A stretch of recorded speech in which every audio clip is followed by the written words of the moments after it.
Hello and welcome everybody to episode 7 of In the Loop. Today I'm here with Kaleb in his gorgeous Nissan GT-R R35. So Kaleb, tell me, who are you in the car scene? Again, my name is Caleb, and I've had the GTR for, I would say, maybe just over 2 months. I haven't been in the car scene for crazy too long. I started with a Subaru WRX.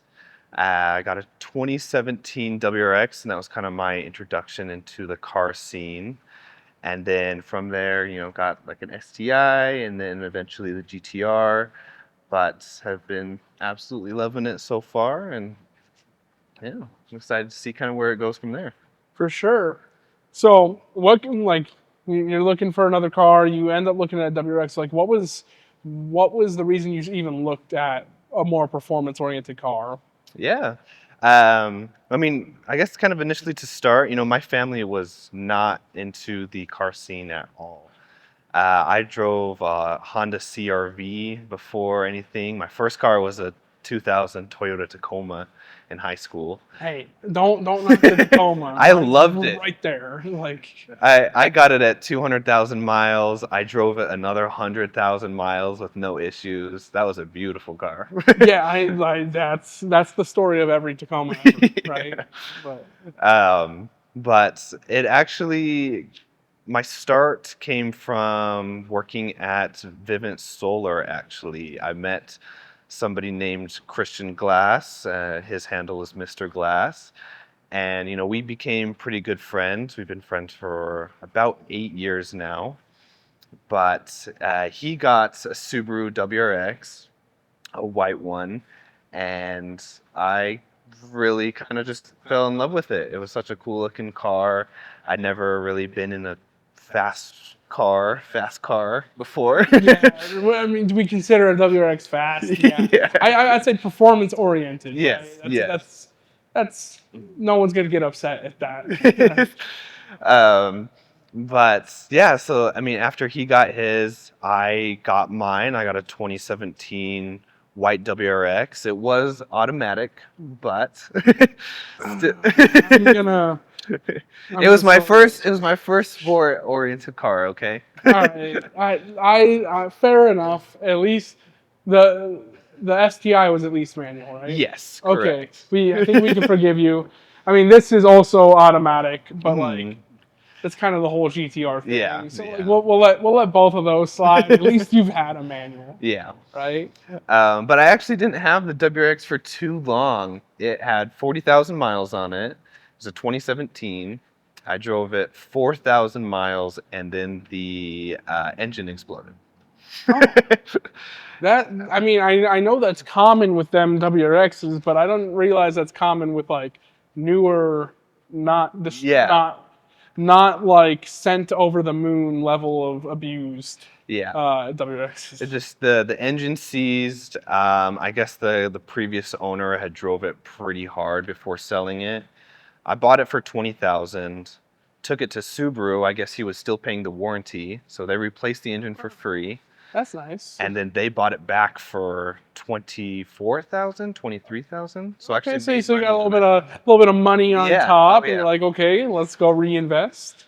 And I mean, from there, I mean, Christian had already purchased his STI at that point, and I was really looking into an upgrade. I looked into like Ford Focus STs, Kia Stinger. Okay. I was kind of looking at all these different routes, but eventually ended up on the Subaru STI and absolutely loved it. I couldn't be happier with my choice. It was a manual, of course. It was such a fun car.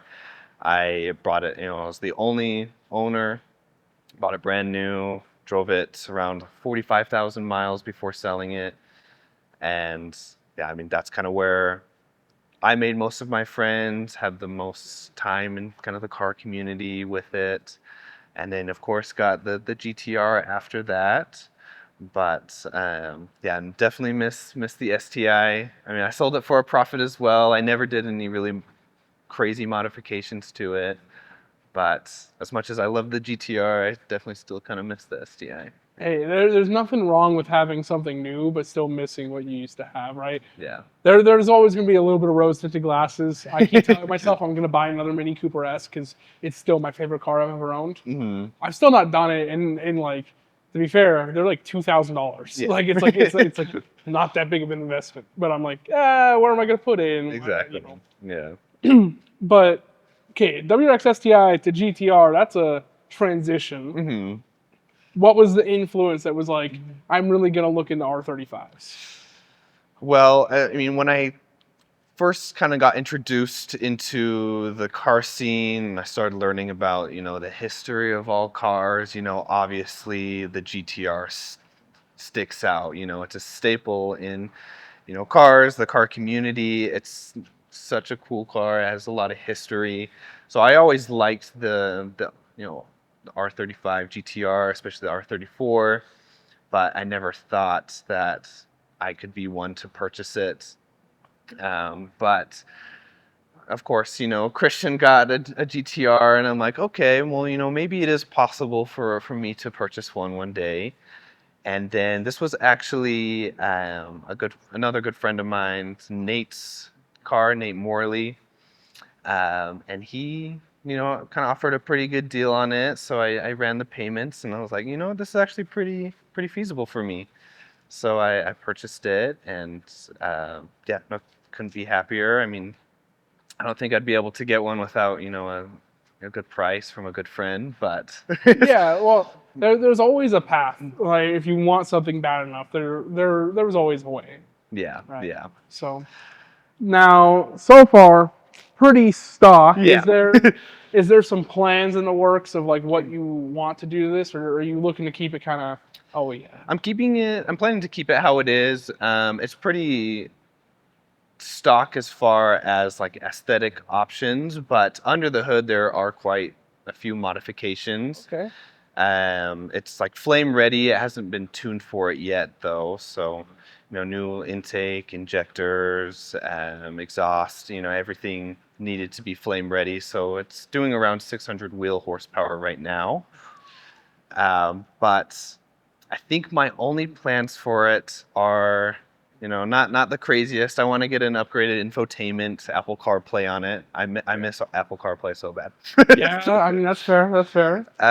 And then I think just a new tune. It's tuned through Cobb right now, but I want to go through Ecutech. Maybe get some flames on it. I think that would be really cool. But I think probably just gonna keep it how it is for right now. You're not gonna go hit up G's and be like, I need one of whatever you got on the back of your GTR. I joke with him every time I see him that I still am missing some hearing in my right ear from His when we exhaust shot is his crazy. Because I was hanging out the side of the truck and he passes me and it just pops right next to Yeah. my ear. Flames. I felt the heat and I was like, oh my goodness. Crazy. But I think a tasteful thing, and G's might hate me for this, is leaving it reasonable at times. Yeah. He goes full rowdy full time, which is, that's a choice. I don't know if I can make that one.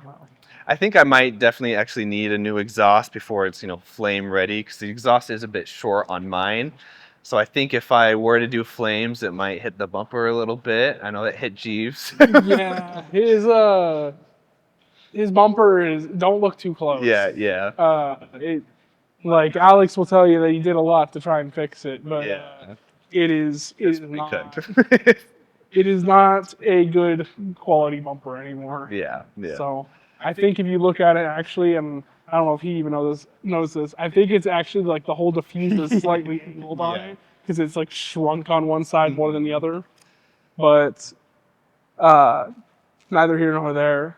So obviously you're just make it a little bit more comfortable and make it just better to drive every day. Is this your daily driver then? It is right now, yes. I mean, in the future, I think I definitely do want a separate daily, looking at BMW or, maybe just a little kind of beater to take around the city. But May I interest you in Toyota Tacoma? I'm just kidding. Hey, maybe. Like it's I mean, having a truck around is nice.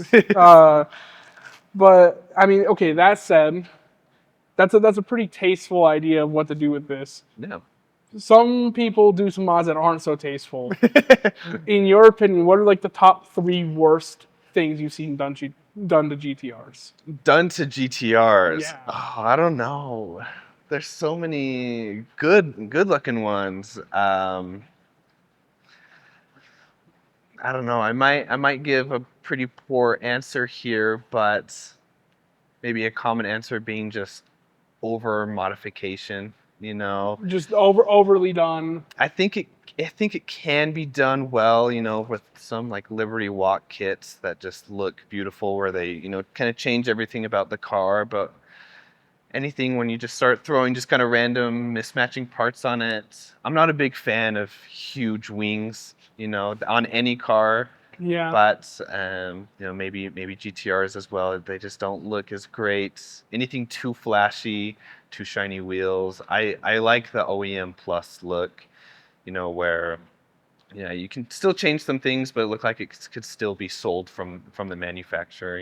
Yeah, like that's exactly why I love G's GTRs. Like other than like the wheels and like the exhaust on the outside, it's pretty much just stock, Yeah, exactly. right? Like you look at it like, oh, that's gorgeous, but it's a GTR. Yeah. Right?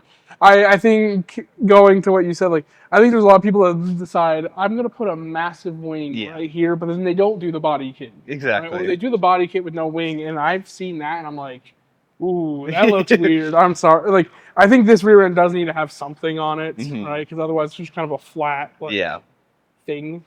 But yeah, there's definitely some overdone.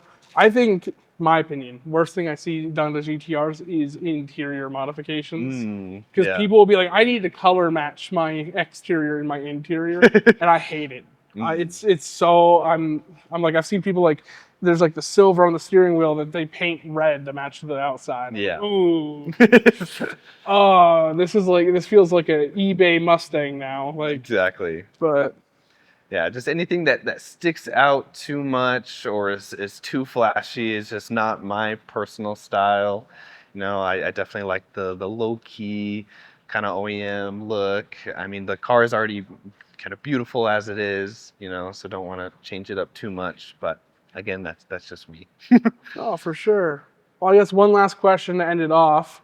If you had any piece of advice to give to somebody who is kind of in your position, like kind of looking to get into the car community, but maybe is like afraid of taking that step of like going towards performance-oriented cars, like what advice would you have for them? Well, I mean, the biggest thing that helped me out was honestly just having friends and meeting people within car meets and other car related events. I don't think I've ever would have gotten into the scene if it weren't for my initial friend kind of introducing me. And but I learned a lot myself just from YouTube, learning about the history of cars, and I found it something I really enjoy through that. So I think just kind of learning about your car that you would like, or just about the scene, or just something to talk to other people about, to have a conversation, meet friends, I think is a great way to kind of start in the scene and build up more love from there. Awesome. I think that's beautifully said, and appreciate you coming out here today. Of course. No, thank you so much for your time. I loved being on. Awesome.